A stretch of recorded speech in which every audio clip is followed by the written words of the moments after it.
আল্লাহ নবী জানিয়ে দিলেন কোন বান্দা যখন আল্লাহ পাকে রুকু দেয়, আল্লাহ পাক তখন ফেরেশতাদেরকে বলে দেয়, ওরে আমার ফেরেশতারে, আমার বান্দা আমাকে রুকু দিয়েছে, আমি আল্লাহ আমার বান্দার রিজিকের কখনো অভাব দেব না। এ যুবকেরা, তরুণীরা, বাপেরা, কোন বান্দা যখন সিজদা করে আমার আল্লাহ বা ফেরেশতাদেরকে বলে, ওরে আমার ফেরেশতারে, আমি আল্লাহ আমাকে ওরা দেখে না, বিল গায়েব না দেখে ঈমান এনেছে, আমি আল্লাহ সাক্ষী তোদেরকে রেখে দিলাম, আমি আল্লাহ আমার সিজদাকারী বান্দা বান্দি দিগকে অবশ্যই আমার জান্নাতে নিয়ে এসে আমার দিদারটা দিয়ে দেব। এ যুবকেরা, তরুণেরা, আমার আম্মা জানেরা, বোনেরা, আল্লাহকে রুকু সিজদা দেন।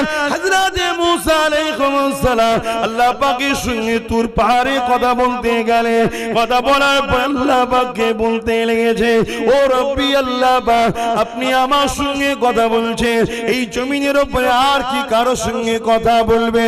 আল্লাহ পাক বলেছিল, মুসা, আমার একদল বান্দা বান্দি আছে যারা আমি আল্লাহ আমার সঙ্গে কথা বলবে। এ মুসা, শুধু কথা বলবে তা নয়, তুমি কথা বলতে গেলে বেশি সময় পাও না, তারা যতক্ষণ খুশি কথা বলতে পারবে। এ মুসা রে, তুমি কথা বলতে গেলে তুর পাহাড়ে তোমাকে আসতে হয়, তারা যখন আমার সঙ্গে কথা বলবে তাদেরকে তুর পাহাড়ে কোনো জায়গায় আসতে লাগবে না, যে কোনো পবিত্র জায়গাতে আমি আল্লাহ আমার সঙ্গে কথা বলতে পারবে। ও হযরত মুসা রে, তুমি আমার সঙ্গে কথা বলছো, তোমার আমার বিচখানে কতটা দূরত্ব? 70,000 নূরের পর্দা রয়েছে, একটা পর্দা দিয়ে আর একটা পর্দা 10,000 বা 70,000 বছরের রাস্তা। ও হযরত মুসা রে, আমার একদল স্পেশাল বান্দা বান্দি রাখা আছে, তারা যখন আমার সঙ্গে কথা বলবে তাদের আর আমার বিচখানে কোনো পর্দা থাকবে না, 70,000 নূরের পর্দা সরিয়ে দেওয়া হবে, একদম কাছে কাছে, সামনাসামনি, কাছে কাছে কথা বলতে লাগবে। হযরত মুসা আলাইহিস সালাম বললেন, আল্লাহ পাক আমাকে সেই বান্দা দিয়ে দলভুক্ত করো। আল্লাহ বলল, হবে না, আমার স্পেশাল রাখা আছে। আল্লাহ পাক, তবে কি জানতে পারি তারা কারা হবে? আমার আল্লাহ পাক জানিয়ে দিলেন, ও হযরত মুসা, তারা হলো আমার বন্ধু নবী মুহাম্মদ রাসূলের উম্মত, উম্মতি হবে। তারা যখন নামাজ পড়বে আমি আল্লাহ আমার জন্য দাঁড়াবে, যেখানে খুশি দাঁড়াতে পারে। এই জমিনকে আমাদের জন্য মসজিদ বানিয়েছে, তবে জামাতের জন্য আমরা বাইতুল্লাহ আল্লাহর ঘর বানিয়েছি, কেননা ওখানে নির্দিষ্ট জায়গাতে আমরা একত্রিত হয়ে পড়ব, 27 গুণ সওয়াবটা বেশি পাবো। কিন্তু মনে রাখবে, যে কোনো পবিত্র জায়গায় দাঁড়িয়ে যে খুশি যেখানে খুশি নামাজ পড়তে পারে, কারণ এই জমিনটা হলো আল্লাহ আমাদের জন্য মসজিদ বানিয়ে দিয়েছে। ওই নামাজে যখন তুমি আমি দাঁড়িয়ে যাব, আল্লাহু আকবার বলে নিয়ত করে, তখন 70,000 নূরের পর্দা সরিয়ে দিয়ে আল্লাহ পাক কুদরতি ভাবে একেবারে কাছে চলে আসে। আল্লাহ নবী তাই জানিয়ে দিলে, এ আমার উম্মত, উম্মতি রে, তোরা যখন মাথাটা নত করবি, তোদের কপালটা মাটিতে পড়লে মাটি থাকে, তোদের কপালটা মার্বেলে নামাজ পড়লে মার্বেল থাকে, কিন্তু আমি মুহাম্মদ রাসূল বলে দিয়ে যা, তোদের কপালটা আমার আল্লাহ পাকের কুদরতি কদমে পড়ে যায়। আরো জোরে বলুন সুবহান।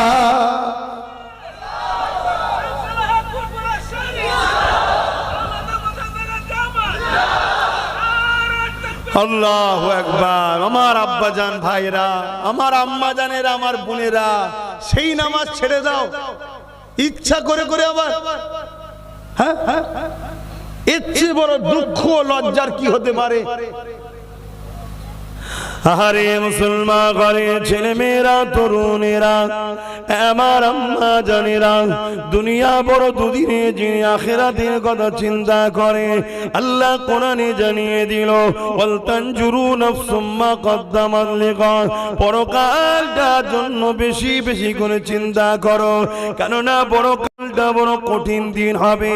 এ যুবকেরা, তরুণীরা, বাপেরা, মায়েরা, বোনেরা, আল্লাহ নবী সাহাবাদেরকে যখনই ওয়াজ করতে প্রায় সময় নবী আমার সাহাবাদেরকে বলতে, বাবারা তোমরা আখিরাতের জন্য বেশি বেশি চিন্তা করবে। সাহাবারা একদিন বলতে লাগলে, ইয়া রাসূলুল্লাহ, হাবিবাল্লাহ, আপনি বারবার আখিরাতের কথা বলেন, ইয়া রাসূলুল্লাহ, আখিরাতটা কেমন হবে? এ যুবকেরা, বাপেরা, আমার আম্মা জানেরা, বোনেরা, আমাদের কি বিশ্বাস নাই যে কিয়ামত অবশ্যই একদিন না একদিন হবে?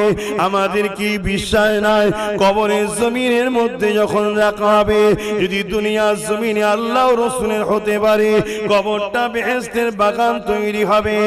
আর যদি আল্লাহ রাসূলের না হতে পারি, কবরটা জাহান্নামের একটা গর্ত বানিয়ে দেওয়া হবে, যেখানে 99টা সাপ দেওয়া হবে। এ আমার যুবক, এ আমার বোন, আমার আব্বা আম্মা, তোমার আমার কি একবারও মনে পড়ে না ওই কবরের জমিনে তোমার আমার কি দশাটা হবে? আহারে দুনিয়া দুনিয়া দুনিয়া করে পাগল হয়ে গেলা। আর আল্লাহ, আল্লাহ যিনি আমাকে আপনাকে কত সুন্দর করে বানালে, দুটো চোখ দিলেন, দুটো হাত দিলেন, দুটো পা দিলেন, দুটো কান দিলে, সুন্দর একটা জিন্দেগি দিলে, আল্লাহ আশরাফুল মাখলুকাত করলে, সেই আল্লাহর জন্য, নবীর জন্য কি করলা? এ যুবকেরা, এ আমার নবী পাকের প্রেমিকেরা, এখনো সময় আছে, পরিবর্তন হও, আল্লাহর দিকে ফিরে আসো, নবীর দিকে ফিরে আসো, মসজিদগুলোকে আবাদ করো, কোরআনের শিক্ষা আলোচনা করো, কোরআনের মাহফিল বানাও, সেখানে জমে জমে জমে জমে আল্লাহ পাক তোমার আমার জন্য কি মেসেজ পাঠিয়েছে, ওই মেসেজ বেশি বেশি করে জানো। এখনো সময় আছে, নিঃশ্বাস তো ফুরিয়ে যায়নি, কিন্তু নিঃশ্বাস ফুরিয়ে গেলে আর কিছু করার থাকবে না। সাহাবা হুজুর দিগকে আমার রাসূলে পাক যখন ময়দানে মাশরের কথা শোনা, সাহাবা হুজুর আমার নবী পাককে একদিন জিজ্ঞেস করছে, হুজুর আপনি বারবার ময়দানে মাশরের কথা বলেন, হুজুর ময়দানে মাশরটা কেমন হবে? আহা, এই যে সূর্য দেখছেন কোটি কোটি মাইল দূরে আছে, এরই তাপ তুমি আমি সহ্য করতে পারছি না। তাই এত হালকা হওয়ার পরেও অনেক দেখুন ভাইরা সহ্য করতে পারছে না বলে দূরে দূরে আছে। সহ্য করতে পারলে কি বসতো না, তোমরা যেমন বসে আছো। তবে হ্যাঁ, এটা প্রেমের ব্যাপার বাপ। প্রেম থাকলে রাত 12টা হোক, 1টা হোক, 2টো হোক, আর ঝড় হোক, পানি হোক, তুফান হোক, যে যাকে ভালোবাসে তার কথা শোনার জন্য, তার মাহফিলে বসার জন্য, তার জন্য সেখানে হাজির হতে কোনো বাধা আসলেও অসুবিধা হয় নাকি? হয় না। আর সবার প্রেম তো বাপ সমান নয়, অনেকের প্রেম আছে হালকা। চলো দেখি কি হয়, চলো দেখি কি হয়। আবার কেউ আছে দিল থেকে ভালোবাসে, রাত কে রাত ইন্তজারে থাকে কবে একবার মাহবুবের দেখা হবে। কি এমন অনেক লোক আছে না, না রাত জেগে জেগে দরুদ পড়ে, হুজুরের দিদার কবে হবে, হুজুরের দিদার কবে হবে। কেন জানে, একবার যদি মুখরাটা দেখতে পায় 7টা জাহান্নামের আগুন হারাম হয়ে যাবে। জোরে বলুন সুবহানাল্লাহ। ভাইরা আমার, তো সাহাবা হুজুররা বললেন, হুজুর ময়দানে মাশর কেমন হবে? এ যুবক ভাই আমার শোনো, আমার আম্মা বোনগুলো শোনেন, বাপেরা শোনেন। আহা, সূর্য কোটি কোটি মাইল দূর, এক গুণ তাপ, এ থেকে 12 গুণ তাপ বাড়বে, এর থেকে 12 গুণ আরো তাপ বাড়বে। মাথার এক বেগদা ইখতিলা, এক হাত উপরে সূর্য নেমে আসবে। শুনছেন?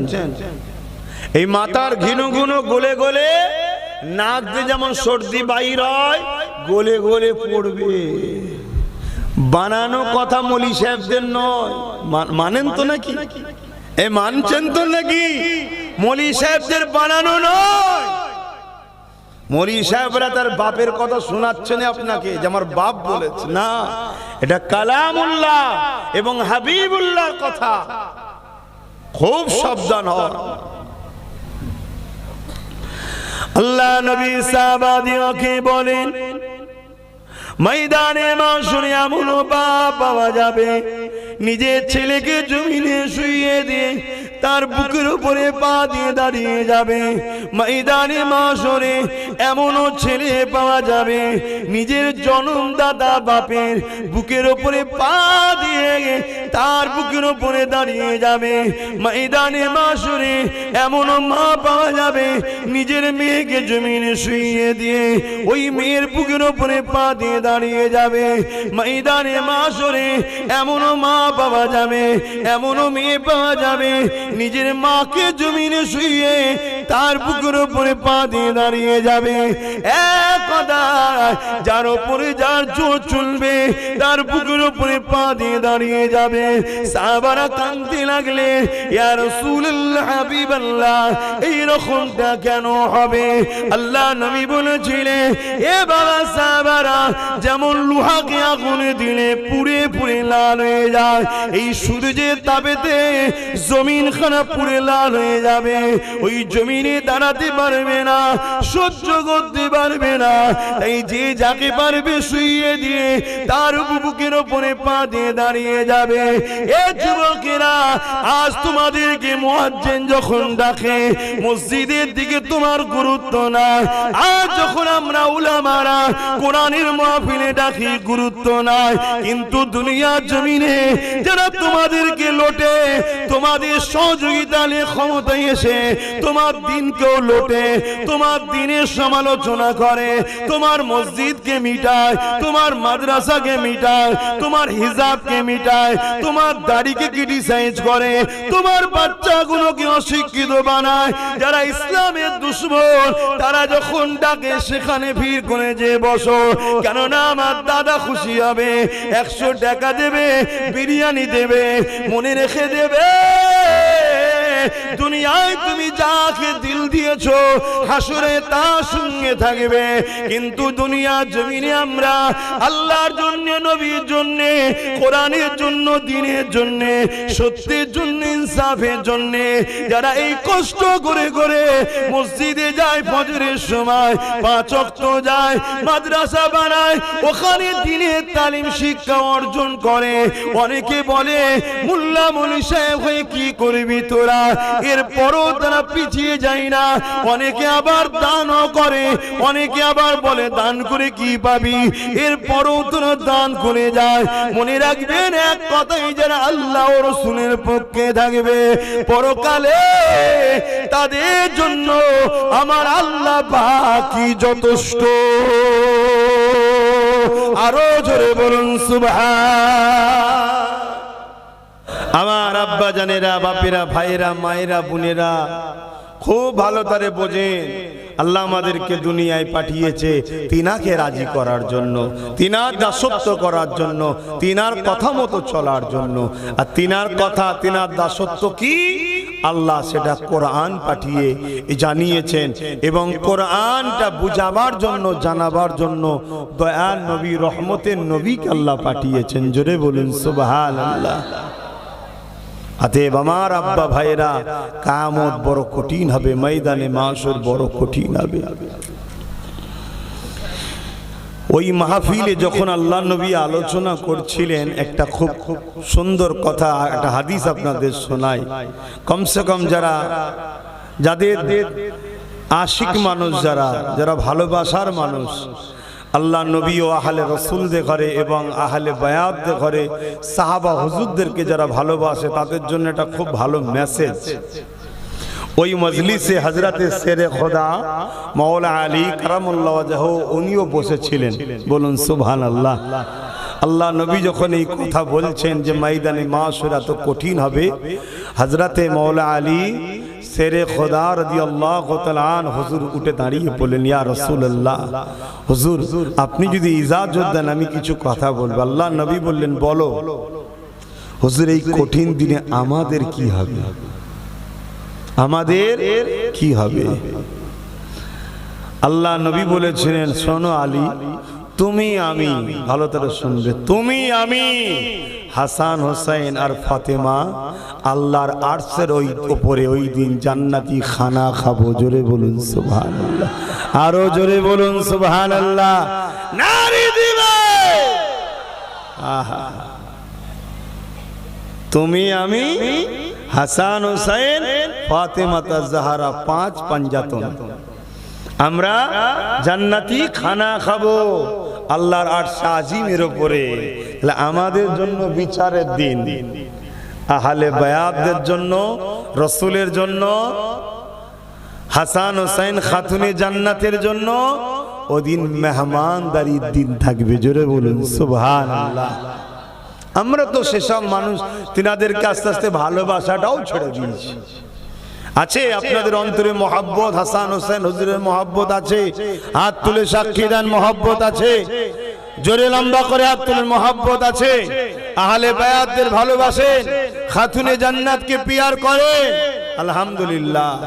মনে রাখবেন, আপনারা কোন আকীদার মধ্যে আছেন জানি না, তবে বড় পাওয়ারের সাথে বলছি, যাদের দিলে পাক পাঞ্জাতনের মহব্বত নেই, হাসান হোসাইনের মহব্বত নেই, খাতুনে জান্নাতের মহব্বত নেই, ভালোবাসা নাই, ও দিলে ঈমান নাই, জান্নাত যেতে পারবে না তারা কোনোদিন। ভালোবাসবেন, এনাদেরকে পিয়ার করবেন, এনাদের সাদকায় তো আল্লাহ আমাদেরকে নাজাত দেবে। বলুন সুবহানাল্লাহ। আহা, হযরত আলী সঙ্গে সঙ্গে আর একটা কথা জিজ্ঞাসা করলেন, ইয়া রাসূলুল্লাহ, হাবিবাল্লাহ, হুজুর আমাদের ভালোবাসার মানুষরা কোথায় থাকবেন?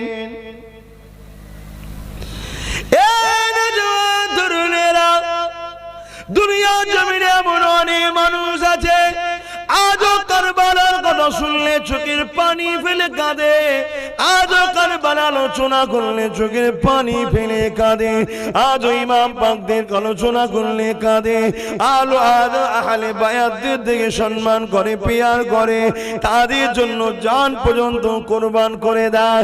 এই যুবকেরা, তরুণীরা, বাপেরা, এই হযরত মাওলা আলী শেরে খোদা রাদিয়াল্লাহু তাআলা জিজ্ঞাসা করলে, ইয়া রাসূলুল্লাহ, হাবিবাল্লাহ, ওই ময়দানে মাশরে আমাদের ভালোবাসার মানুষ যারা দুনিয়ায় আমাদের জন্য কেঁদেছিল, দুনিয়ায় আমাদের আলোচনা করেছিল, দুনিয়ায় আমাদেরকে পিয়ার করেছিল, দুনিয়ায় আমাদের উপরে দরুদ পড়েছিল, ওয়ালা আলে মুহাম্মদ পড়েছিল, দুনিয়া জমিনে আমাদের জন্য, দুনিয়ায় যারা আমাদের বিরোধী ছিল তাদের বিরুদ্ধে সংগ্রাম লড়াই করেছিল, ইয়া রাসূলুল্লাহ, হাবিবাল্লাহ, ময়দানে মাশরের দিনে তারা কোথায় থাকবে?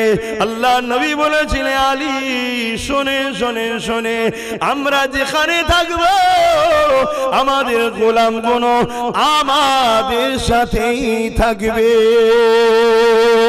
আরো জোরে বলুন সুবহান। শুধু হাত তুললেই গোলাম হওয়া যায় না, হাত তুললে হওয়া যায়? সেই প্রেমের পরীক্ষা দেখাতে হবে না, হবে না? হ্যাঁ, কি গো, আমার কথা বুঝছেন তো? প্রেমের পরীক্ষা দেখাতে হবে না, হবে না? হ্যাঁ, সামান্য রোদের জন্য কোরআনের রাসূলের আলোচনার মাহফিল ছেড়ে দিয়ে দূরে দূরে থাকবে, আর তুমি বলবে আমি আহলে বায়াতদের ভালোবাসি, হাত তুললে হবে ভাই? কেন আমার ভাইরাও অনেকে দাঁড়িয়ে যারা আছে তারাও হাত তুলেছিল। কি গো, আমি ভুল বলছি নাকি? বলবেন তাই ভুল বলছি? হ্যাঁ, ভালোবাসা কাকে বলে? কাছে আসে না, দূরে পালানো। তাহলে আজকে এখানে সাহাবাদের আলোচনার জায়গা, হযরত শেরে খোদা আলী হুজুর আলোচনার জায়গা, আহলে বায়াতদের আলোচনার জায়গা, সেখানে আমরা জমে জমে বসবো। এটাই তো প্রেমের একটা লক্ষণ, এটাও তো একটা প্রেমের ইজহার। আরো অনেক কাজ আছে, তার মধ্যে এটাও তো একটা প্রেম। নামাজের বেলায় কোনো আপত্তি নাই, রোজার বেলায় কোনো আপত্তি নাই, হজের নিয়ে কোনো আপত্তি নাই, সমাজে সুদখোর বেড়ে যাচ্ছে আপত্তি নাই, সমাজে চোর চিটিংবাজ বেড়ে যাচ্ছে আপত্তি নাই, সমাজে বেনামে কেমন করে জেনা ব্যভিচারী বেড়ে যাচ্ছে কোনো আপত্তি নাই। ঘুরিয়ে ফিরিয়ে আমার রাসূলুল্লাহ নিয়ে আপত্তি করবে। এ যুবকেরা, তরুণীরা, বাপেরা, যেমন আমার নবী পাককে আল্লাহ সম্মান দিয়েছে, ওই মাকাম সম্মান সম্মানগুলো শুনতে চাই না, ওই মাকাম সম্মানগুলো বলতে চাই না, ওই মাকাম সম্মান থেকে আমাদেরকে সরাবার জন্য প্ল্যান করতে লেগেছে। তার মধ্যে একটা কথা যেমন বললাম, আল্লাহ নবী জানিয়ে দিলে যারা কিয়ামতের দিনে আমাদের ভালোবাসার মানুষ হবে, আমাদেরকে পিয়ার করবে, দুনিয়ায় আমাদের আলোচনার মাহফিল বানাবে, আমাদের কথা শুনে যাদের দিলটা খুশি হবে, এ হযরত আলী রে, তারা ময়দানে মাশরে আমাদের সঙ্গে জান্নাতি খানা খাবে। এই কথাগুলো তারা বলতে চায় না। যদি এই কথা আলোচনা হয়, সমাজকে তারা ভুল বোঝায়, এই কথাটা কখনো মানাতে চায় না। এ যুবকেরা, তরুণেরা, এই আবার বলে দিয়ে যায়, আল্লাহ নবীকে চেনো, নবীকে পিয়ার করো, নবীকে ভালোবাসো, নবীর আজমতকে জানো, নবীকে আল্লাহ কি শানওয়ালা করেছে জানো। কারণ নবী যার মধ্যে না, আল্লাহ সে পাবে না। কারণ নবী পাককে আল্লাহ পাঠিয়েছে। হাবিব দুনিয়ার মানুষগুলো আমায় ভুলে গেছে, আপনি যান ওদেরকে আমার সঙ্গে জুড়ে দেন। তাই আমাদের কাজ হবে নবী পাকের কদমে পৌঁছানো। নবী পাককে আল্লাহ যে কাজে পাঠিয়েছে, নবী পাক তাদেরকে আল্লাহ সঙ্গে জুড়ে দেবে। আরো জোরে বলুন সুবহান। কি গো, আমার নবীর কথা শুনে আপনাদের দিলে খুশি হচ্ছে না ব্যথা হচ্ছে? একটু হাত তুলে বলবেন, খুশি হচ্ছে না ব্যথা হচ্ছে? আল্লাহকে সাক্ষী রেখে বলছি, হাত তুলে রাখুন। যে দিল রসুলের কথা শুনে খুশি হয়, ও দিলে ঈমান আছে। জোরে বলুন সুবহানাল্লাহ। ও দিল ঈমান আছে। ও পাপী হতে পারে, গুনাহগার হতে পারে, বদমাইশি করতে পারে, কিন্তু বেঈমান নয়। ও একদিন না একদিন জান্নাতে যাবেই। জোরে বলুন সুবহানাল্লাহ। আর যে দিলে নবী নেই, নবীর কথা ভালো লাগে না, নবীর কথা শুনতে ইচ্ছা নাই, নবী নবী করলে কি হবে, রাসূলুল্লাহর মর্যাদা আজমতের কথা শুনতে মন যায় না। মনে রাখবে, দুনিয়ায় ওকে যতই লোক মনে করুক তাহাজ্জুদ গুজার, হাজী সাহেব, হুজুর সাহেব, পীর সাহেব, মুফতি সাহেব, ওর মধ্যে নাজাত কোনোদিন নাই। জাহান্নামে যে ঢুকবে আর বেরোবে না। আর ভুল করেছে, কিন্তু নবীর প্রেম ভালোবাসা আদব মর্যাদা রয়েছে, জাহান্নামে ঢুকবে, আল্লাহ ঈমানের জন্য বার করবে একদিন। জোরে বলুন সুবহানাল্লাহ। আর আল্লাহ পাক নাও ঢুকাতে পারে আবার। কেন? কিয়ামতের দিন রসুলে পাক দাঁড়াবে না, দাঁড়াবে না। আরে বলুন হ্যাঁ কি না? আরে মানেন হ্যাঁ কি না? এই চিনার লক্ষণ বলে গেলাম। কিছু মানুষ দেখবেন সমাজে রসুলের শাফাআত নিয়ে আমাদেরকে শিখাতে চাই না, নবীর শাফাআত শিখাতে চাই না। বড় দুঃখের বিষয়। এগুলো আমাদের লক্ষ্য ঈমানকে বার করলি। আমাদের ঈমান বেরোলে কি হবে ভাই? ওই যারা ইসলাম মিটাচ্ছে তারা আমাদের ঘরে যখন মারতে চাইবে, আমরা জিততে আর পারবো না। আর ঈমান থাকলে কানা খোঁড়া ল্যাংড়া যাই হই, ফতে আমাদেরই হবে। জোরে বলুন সুবহানাল্লাহ। আল্লাহ নবী, নবী দয়া নবী, নবী আমার আরশে আজিমের উপরে থাকবেন।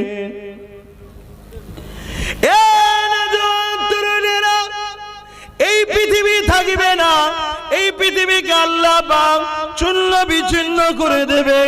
এই বিশাল বিশাল পাহাড় দেখছেন, এই পাহাড়গুলোকে আল্লাহ পাক উড়াবে, একটার সঙ্গে আর একটা চাপ করাবে, সব ভেঙে ধুলো মতো হয়ে যাবে। এই পৃথিবীকে আল্লাহ রাখবে না। কুল্লু মান আলাইহা ফান, সব কিছু আল্লাহ ফানা করে দেবে। এ যুবকেরা, তরুণেরা, কতদিন এইভাবে থাকবে কে জানে, আল্লাহ ছাড়া। এই সময় আমার আল্লাহ আওয়াজ দেবে, এ হযরত জিবরাইল ইসরাফিল রে, দুনিয়া জমিনে যাও, আমার হাবিবকে যে উঠিয়ে নিয়ে আসো। এ নওজোয়ান তরুণেরা, বাপেরা, নওজোয়ানেরা, আমার নবী পাক আজও মদিনা রওজা মুবারকে তোমার আমার জন্য সিজদায় পড়ে গিয়ে আল্লাহ দরবারে এখনো কাঁদতেছে। আল্লাহ নবী হায়াতুন নবী, মানো না মানো না? হাত তুলে তুলে বলো, মানো না মানো না? নবী আমার রওজা মুবারকে এখনো তোমার আমার জন্য কাঁদতেছেন। সেই নবী পাককে উঠাবার জন্য আল্লাহ পাক বলবেন, জিবরাইল ইসরাফিল রে যা, দুনিয়া জমিনে যা, আমার হাবিবকে যে তুলে নিয়ে আয়। এই জমিনটা সেই জমিন থাকবে না। এ যুবকেরা, যুবকেরা তরুণেরা এই ঘর বাড়ি গাছপালা কিছুই থাকবে না। তাই জিবরাইল আলাইহিস সালাম দুনিয়ার জমিনে এসে আমার নবী কোথায় খুঁজে পাবে না। তাই আল্লাহ পাকের কাছে আওয়াজ দিয়ে বলতে লাগবে, ও রব্বি আল্লাহ, আপনার হাবিব কোথায়? আমি জিবরাইল খুঁজে পাচ্ছি না। আমার আল্লাহ পাক বলতে লাগবে, হযরত জিবরাইল দুনিয়ার জমিনে কান লাগিয়ে লাগিয়ে লাগিয়ে লাগিয়ে শোন, যে জায়গা থেকে দেখবি আমার হাবিবের কান্নার আওয়াজ আসছে, ওই জায়গাতে আমার হাবিব তিনার গুনাহগার উম্মত উম্মতিদের জন্য কাঁদতেছে। আরো জোরে বলুন সুবহান। এত দরদি কে আছে? সারা জীবনটা কেঁদেছে, শিশুবেলা থেকে নিয়ে শুরু করে দুনিয়া জমিন থেকে পর্দা নিয়ে আখিরাতের দিকে রওনা হয়েছে সেই নবী পাক আজও কাঁদতেছে। শুনছেন? যারা আমাদের ঈমানকে লুটতে চায় তারা আমাদেরকে শিখায় নবী পাক মরে গেছে। বলুন নাউজুবিল্লাহ। কেননা নবী মারা গেছে এই কথাটা কেউ ধারণা করলে সে মুসলমান দাবি করতে পারে, কিন্তু মুমিন থাকবে না, ঈমানদার থাকবে না, তার ঈমানটা বেরিয়ে চলে যাবে। কেননা আমার নবী জীবিত হায়াতুন নবী, এই জন্যই তো নবীর বিবিদের ঘরে আমাদের আম্মা জান দিগকে বিবাহ করাটা পৃথিবীর জমিনে সবার জন্য হারাম। স্বামী থাকাকালীন ওই বিবাহিত নারীর সঙ্গে বিবাহ করা যায়? কথা বলুন।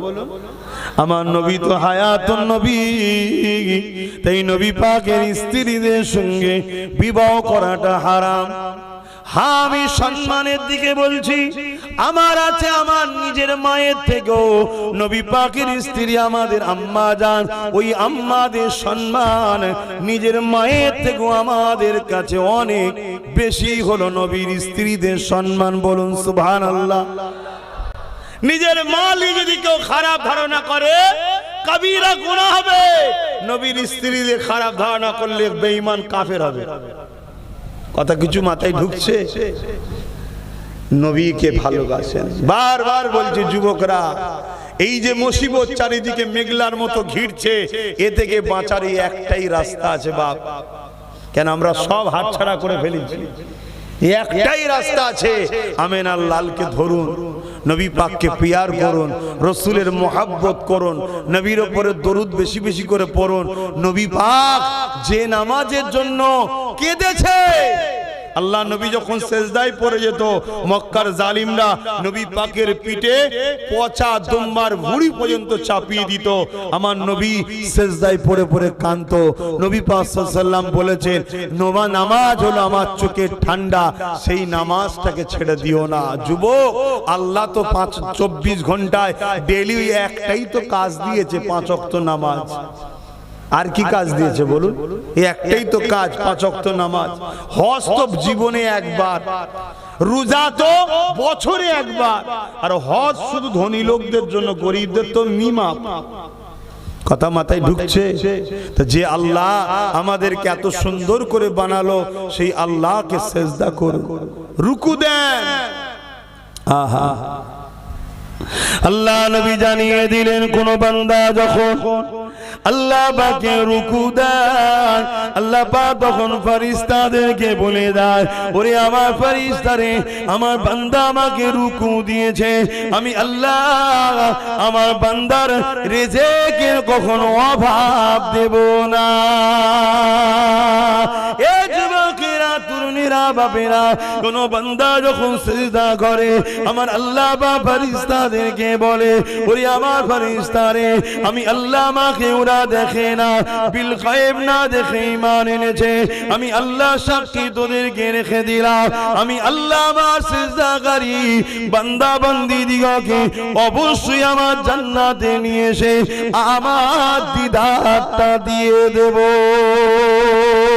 এ যুবকেরা, তরুণেরা, আমার আম্মা জানেরা, বোনেরা, আল্লাহকে রুকু সিজদা দেন। হযরত মুসা আলাইহিস আলাইহিস সালাম আল্লাহ পাকের সঙ্গে তুর পাহাড়ে কথা বলতে গেলে কথা বলার পর আল্লাহ পাককে বলতে লেগেছে, ও রব্বি আল্লাহ পাক, আপনি আমার সঙ্গে কথা বলছেন, এই জমিনের উপরে আর কি কারো সঙ্গে কথা বলবে? আল্লাহ পাক বলেছিল, মুসা আমার একদল বান্দা বান্দি আছে যারা আমি আল্লাহ আমার সঙ্গে কথা বলবে।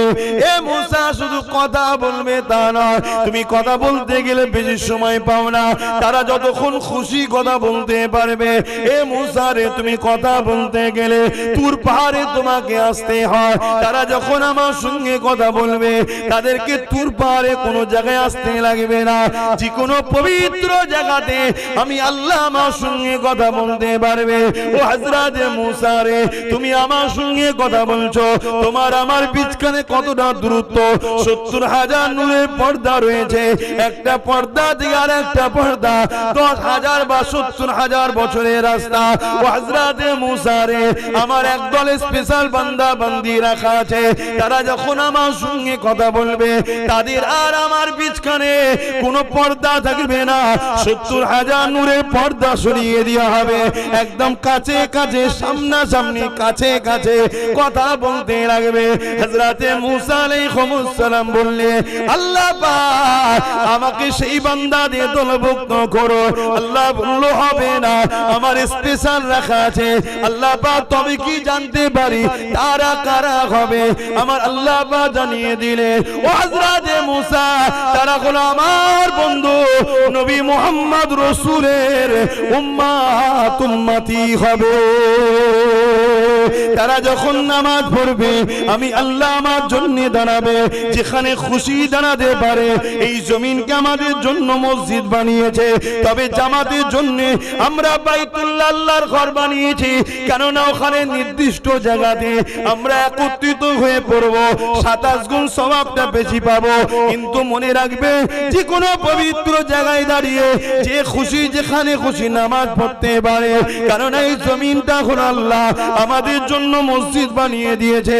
ওই নামাজে যখন তুমি আমি দাঁড়িয়ে যাব, আল্লাহু আকবার বলে নিয়ত করে, তখন 70,000 নূরের পর্দা সরিয়ে দিয়ে আল্লাহ পাক কুদরতি ভাবে একেবারে কাছে চলে আসে।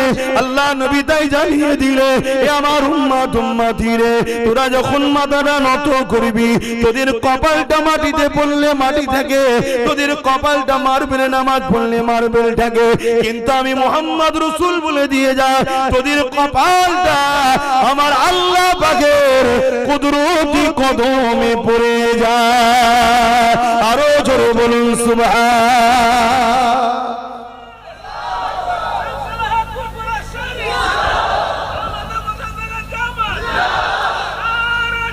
আল্লাহু আকবার। আমার আব্বাজান ভাইরা, আমার আম্মা জানেরা, আমার বোনেরা, সেই নামাজ ছেড়ে দাও ইচ্ছা করে করে আবার।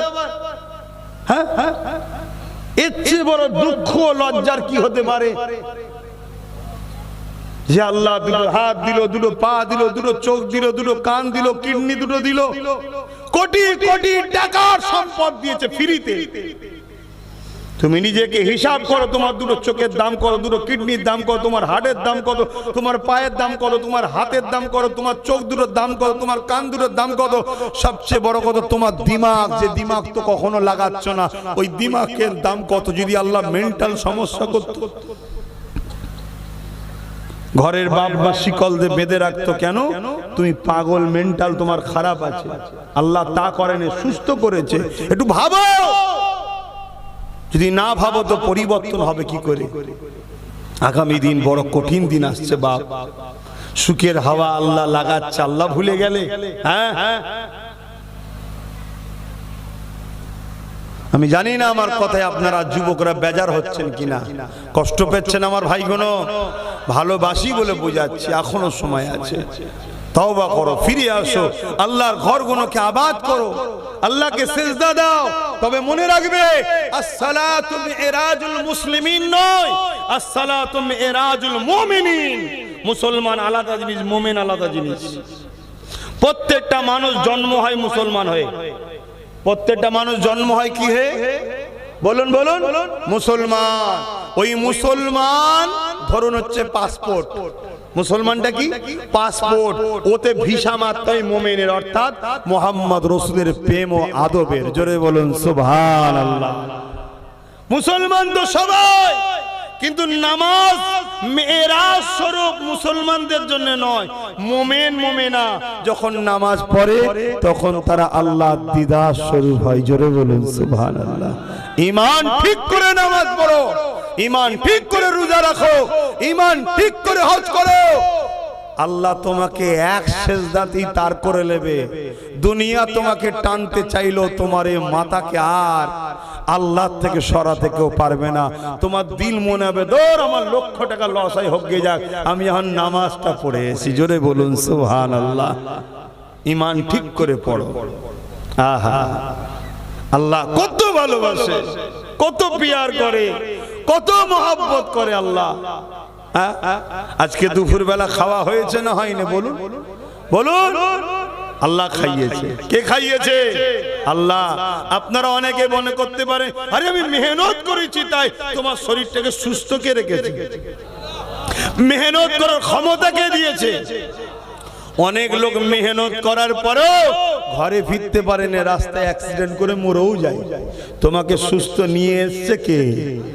কোন দিক দিয়ে তুমি তোমার আল্লাহকে অস্বীকার করবে? অতএব সেই আল্লাহ তোমাকে তো কিচ্ছু কাজ দেয়নি বাপ, শুধু বলেছে 5 বার আমার কাছে আসবি, অর্থাৎ আমাকে সেজদা করবি, আর আমার পক্ষ থেকে মুয়াজ্জিন তোকে ডাকবি, আল্লাহু আকবার আল্লাহু আকবার 5 বার ডাকবে, তুই চলে আসবি। আল্লাহ মহান, আল্লাহ সব থেকে বড়, আল্লাহ মহান, আল্লাহ সব থেকে বড়, তোকে ডাকবে, আসবি, এসে আমাকে সেজদা দিবি, রুকু দিবি, তাসবিহ পড়বি। আর নামাজ যখন পড়বেন ওই নামাজের মধ্যেই আবার আল্লাহ আমাদেরকে নবী চিনিয়ে দিচ্ছে। জোরে বলুন সুবহানাল্লাহ। চিনাচ্ছে না চিনাইনি? বলুন। নামাজ কার জন্যে? নামাজ কার জন্যে? আরে জোরে জোরে বলবেন তো। নামাজ কার জন্যে? শুধুমাত্র আল্লাহর জন্যে। কার জন্যে? আল্লাহর জন্যে। নামাজে কেরাত পড়া হয় কার জন্যে? তো সূরা ফাতিহা বা অন্য সূরা মিলান কার জন্য? একটু সারা দেন। রুকু দেন কার জন্যে? রুকুতে যে তাসবিহ পড়েন সুবহান রাব্বিল আযীম কার জন্যে? সেজদা দেন কার জন্যে? সেজদায় যে তাসবিহ পড়েন কার জন্যে? সুবহান রাব্বিল আলা কার জন্যে? আমরা যখন বলি সুবহান রাব্বিল আলা, আল্লাহ বলে ফারিস্তা রে দেখ কত গুনাহ করে এসেছে, আর এসে বলছে আল্লাহ আপনি সব থেকে বড় পবিত্র। জোরে বলুন সুবহানাল্লাহ। আল্লাহ আপনি সব থেকে বড় পবিত্র, অথচ সব গুনাহ করেছে। বলে না বলে গুনাহ করেছি না করিনি? আল্লাহ বলে হ্যাঁ ফারিস্তা রে এত গুনাহ করে আমাকে সব থেকে বড় পবিত্র বলছে, আমার পবিত্রতার গুণগান গাইছে। ফারিস্তা আমি আল্লাহ ওদেরকে আজ ছেড়ে দিতে পারি না রে, যা সাক্ষী থাক আমি আল্লাহ ওদের গুনাহগুণ মাফ করে ওদেরকেও পবিত্র বানিয়ে দিলাম। জোরে বলুন সুবহানাল্লাহ। আরো জোরে জোরে বলুন সুবহানাল্লাহ। আহা সুবহান রাব্বিয়াল আলা। কার জন্যে? আল্লাহর জন্যে। বলুন কার জন্যে? আল্লাহর জন্যে। কার জন্যে? আল্লাহর জন্য। একটা বাহানায় আল্লাহ বলাচ্ছি না বলাইনি? আপনারা বিরক্ত হচ্ছেন, কি করব বাপ, আমাদের কাজই তো, আমাদের কাজই তো তোমাদেরকে রসুলের প্রেমিক বানানো, আল্লাহর প্রেমিক বানানো, চেষ্টা করছি। তাই একবার আল্লাহ বলালে বাহানায় চাপে পড়ে হোক যাই হোক, বারবার বলি হোক, একবার যদি বলো আল্লাহ অমনি 40টা আল্লাহ নেকি দেয়। জোরে বলুন সুবহানাল্লাহ। তাই বলাচ্ছি সুবহান রাব্বিয়াল আলা। কার জন্য বলেন? আল্লাহর জন্য। তাহলে রুকু আল্লাহর জন্য, সিজদা আল্লাহর জন্য, তাসবিহ আল্লাহর জন্য, সূরা ফাতিহা আল্লাহর জন্য, কিয়াম আল্লাহর জন্য, সব আল্লাহর জন্য করলাম। এবারে বৈঠকে বসে আছি, নামাজ থেকে ফারিগ হব। আল্লাহ বলছে বাড়ি বান্দারে, ওরে আমার বান্দিরে, তুই কি চাস তোর নামাজটা আমি আল্লাহ কবুল করে নি, তোর রুকু কবুল করি, তোর সিজদা কবুল করি, তোর কিয়ামটা কবুল করি, তোর তাসবিহটা কবুল করি? জি আল্লাহ কবুল করলেন, কবুল করলেন। আমার আল্লাহ বলে হায় আমার বান্দা বান্দিরে, তাহলে নামাজ থেকে ফারিগ হওয়ার আগে আমার বন্ধুকে সালাম সালামটা দিয়ে দে। আত্তাহিয়াতু লিল্লাহি ওয়াস সালাওয়াতু ওয়াত তাইয়্যিবাতু আসসালামু আলাইকা আইয়ুহান, বলুন বলুন, আমার নবীকে সালামটা দে। এ নজওয়ানেরা, আমাদেরকে অনেকে বলে নবীর কথা মনে পড়লে নাকি নামাজ হবে না। হায়রে বড় দুঃখ লাগে, কেন নবী চিনতে পারলেন না? নামাজ হয়েছে নবীর জন্য, কোরআন পেয়েছে নবীর জন্য, কোরআন চিনলেন নবী চিনলেন না। অথচ কোরআন নবী পাকের মর্যাদার গুণগান গেয়েছে, নবীকে ধরার কথা বলেছে, নবীকে পিয়ার করার কথা বলেছে, নবীকে অনুসরণ করার কথা বলেছে, নবীর ইত্তেবা করার কথা বলেছে, নবী ছাড়া নাজাত নেই বলেছে। সেই কোরআন চিনলাম, কোরআনটা জিনার উপরে এসেছে, এই রাসূলুল্লাহকে চিনলাম না। মনে রাখবেন, আল্লাহ পাক কোরআন তিলাওয়াতকে ইবাদতের মধ্যে শামিল করেছে, আর নবী পাকের প্রেম আদবটাকে আল্লাহ পাক ঈমানের মারকাজ বানিয়েছে। এই মনে রাখবেন, নামাজ আল্লাহর জন্য, রুকু আল্লাহর জন্য, তাসবিহ আল্লাহর জন্য, সিজদা আল্লাহর জন্য, সুবহান রাব্বিল আলা আল্লাহর জন্য, সুবহান রাব্বিল আযীম আল্লাহর জন্য। আল্লাহ পাক বলে, বান্দা তোর নামাজ যদি কবুল করাতে চাস, আমার হাবিবকে সালামটা দিয়ে নে। এই সময় আমি আপনি জিজ্ঞাসা করতে লাগবো, ও রব্বি আল্লাহ পাক, নামাজ তো শুধু আপনার জন্য, আপনি গায়েরকে কেন এখানে ঢুকাচ্ছেন? নবীকে কেন এখানে ঢুকাচ্ছেন? নবীকে কেন এখানে আনছেন? আমার আল্লাহ জানিয়ে দিলে দুনিয়ার মানুষ শুনে রেখে দে, নবী আমার গায়ের নয়, নবী আমার পর নয়, নবী আমি আল্লাহ আমার আপন। আরো জোরে বলুন সুবহানাল্লাহ। যে আল্লাহ নামাজে নবীকে পর্যন্ত বাদ দেয়নি, কোরআনে নবীকে বাদ দেয়নি, আজানে নবীকে বাদ দেয়নি, তাওরাতে নবীকে বাদ দেয়নি, ইনজিলে নবীকে বাদ দেয়নি, জবুরে নবীকে বাদ দেয়নি। যেখানে আল্লাহ আল্লাহ আল্লাহ আল্লাহ, সেখানে নবী মুহাম্মদ রাসূলুল্লাহকে আল্লাহ রেখেছে। কিন্তু বড় দুঃখের বিষয়, আমাদের ঈমানকে চুরি করার জন্য কলেমা থেকে নবীর নামকে বাদ দিবার ষড়যন্ত্র চলছে।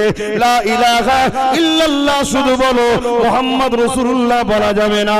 নাউযুবিল্লাহ মিন জালিক। মনে রাখবে, সারা জীবন যদি লা ইলাহা ইল্লাল্লাহ, লা ইলাহা ইল্লাল্লাহ, লা ইলাহা ইল্লাল্লাহ বলে যাও, মুহাম্মদ রাসূলুল্লাহ যদি না বলো, ঈমান কোনদিন হবে না। কেন? লা ইলাহা ইল্লাল্লাহ হলো খবর, মুহাম্মদ রাসূল হলো খবর দাতা। মুহাম্মদ রাসূলের উপরে বিশ্বাস হয়েছে বলেই তো না দেখে খবর আল্লাহকে মেনে নিয়েছি। আরো জোরে বলুন সুবহানাল্লাহ, আরো জোরে বলুন সুবহানাল্লাহ। নারে তাকবীর। আল্লাহ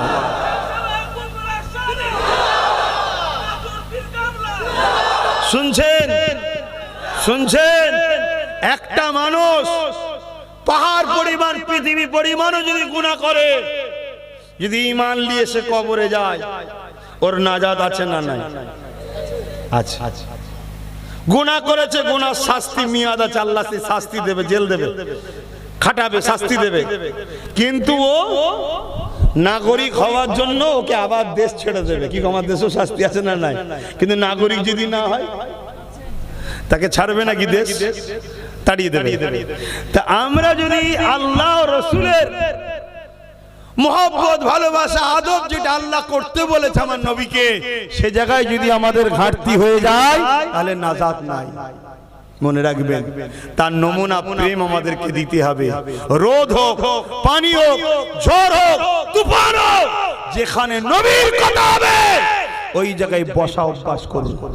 যেখানে রাসূলুল্লাহর আলোচনা হবে ওখানে জমে জমে বসা অভ্যাস করুন। কেন তুমি এসেছো? না, আমার রাসূলের কথা হবে, আমি যাকে ভালোবাসি তিনার আলোচনা হবে, তাই আমি শুনতে এসেছি। জোরে বলুন সুবহানাল্লাহ। এটা একটা প্রেমের বৈশিষ্ট্য। এই পৃথিবী যখন ধ্বংসের দিকে যাচ্ছিল, এই পৃথিবীর জমিনের উপরে মানুষগুলো যখন মানুষের সুরাতে খসলতে পশু থেকেও খারাপ হয়ে গিয়েছিল, নিজেদের মা গুনোর পর্যন্ত যোদাব্রুকে লুটে নিত, নিজেদের বাপ গুলো বেটি গুলোকে জেন্ত জেন্ত পুঁতে দিত। বড়রা ছোটদেরকে কোনো সম্মান তো দূরের কথা, অন্যায় ভাবে তাদেরকে হত্যা পর্যন্ত করে দিত। ধনীরা গরিবদের কোমরে বেড়ি দিয়ে বাজারে দিনামে তুলে তাদেরকে বিক্রি করে দিত। এ যুবকেরা, বাপেরা, না জওয়ানেরা, আল্লাহ পাক আমার নবী পাককে দুনিয়া জমিনে পাঠালে এবং সাথে কালামুল্লাহ কোরআন শরীফকে পাঠালে। হাবিব দুনিয়া জমিনে গিয়ে এই ধ্বংস পৃথিবী ও আমার শ্রেষ্ঠ মখলুক মানুষগুলোকে আপনি বাঁচান, আপনি দুনিয়া জমিনে যান, আপনার দ্বারা এদেরকে আপনি দ্বীনের মেসেজটা দেন। এদেরকে কেন আমি আল্লাহ বানিয়েছি এই খবরটা এদের কাছে পৌঁছে দেন। এদের কাজ কি এদেরকে জানিয়ে দেন। এরা কোন রাস্তায় গেলে কামিয়াবি পাবে এদেরকে জানিয়ে দেন। এ যুবকেরা, তরুণীরা, বাপেরা, আল্লাহ নবী, নূর নবী, দয়ার নবী এই পৃথিবীর জমিনে আসলে 570 খ্রিস্টাব্দে 12 রবিউল আউয়াল সোমবার শবে সাদেকের সময় আল্লাহ নবী দুনিয়া জমিনে এসে এই ধ্বংস পৃথিবীকে বাঁচাবার জন্য নবী আমার কাজ শুরু করলেন। এ নওজোয়ান তরুণেরা, এ নবী পাকের প্রেমিকেরা, আমাদের কাজ আপনাদের কাছে বাঁচার রাস্তাটা শুধু পৌঁছে দেওয়া।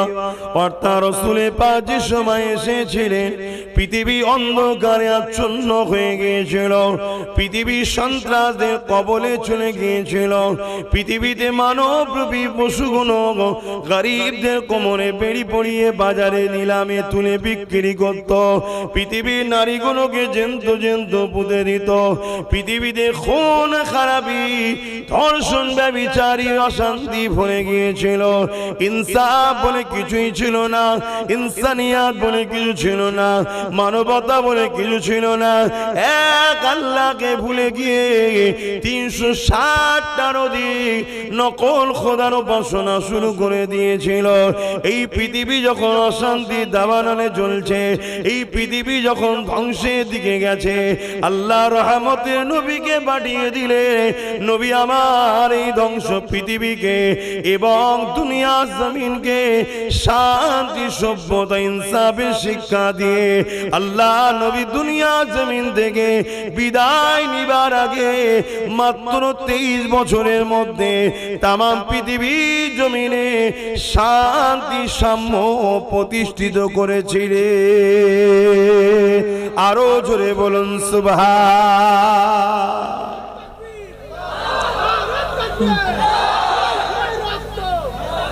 কি করে যে এটা হলো? আমার নবী একা এরকম অসভ্য, বর্বর, অসৎ চরিত্রের মানুষগুলোকে পরিবর্তন করে এই ধ্বংস পৃথিবীকে কি করে বাঁচালো নবী আমার? আমরা তো সহজে পেয়ে গেছি মসজিদ, মাদ্রাসা, মা বাপ যে আজকে ভালোবাসছে আপনাদেরকে, এটা আমার রাসূলুল্লাহর অবদান, আগে ছিল না। স্বামী স্ত্রীর যে মিল মহব্বত, স্ত্রী স্বামীকে ধোঁকা দেয়নি, স্বামী স্ত্রীকে মর্যাদা দিচ্ছে, ভালোবাসছে, এটা আমার রাসূলুল্লাহর অবদান, ছিল না। এই পৃথিবীতে আমার আপনার কোমরে দড়ি বেঁধে এখন যে বাজারে বিক্রি হচ্ছে না, এই যে সিস্টেমে আমার রাসূলুল্লাহর অবদান। যদি সেই জাহিলিয়াত পোনা থাকতো, তোমার আমার কোমরে দড়ি বেঁধে বাজারে নিলামে তোলা হতো আর বড় বড় কোম্পানিরা এসে কিনতো।